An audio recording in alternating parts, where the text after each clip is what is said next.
Hello guys and welcome back to my YouTube channel. In this video tutorial I will show you how to download or install MindsEye game via the Steam launcher for free on PC. So without wasting time, here follow the steps mentioned in this video very carefully. So first of all, open Steam, go to the store, and in search the store search for MindsEye and then click on MindsEye game. Now scroll down and here you will see play MindsEye, play for free until 20th July 2026. So click on this play game button. And here you can see MindsEye and the file size is 51.19 GB. So click on install button. Now read the EULA terms and condition and then click on accept.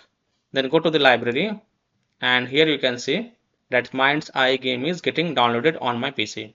So I hope by following the same steps you can also download or install MindsEye game via the Steam launcher on PC for free until 20th July 2026. So that's all for this video. If this video helped you, then please like and share this video and also subscribe to my YouTube channel to get the latest updates. Thank you.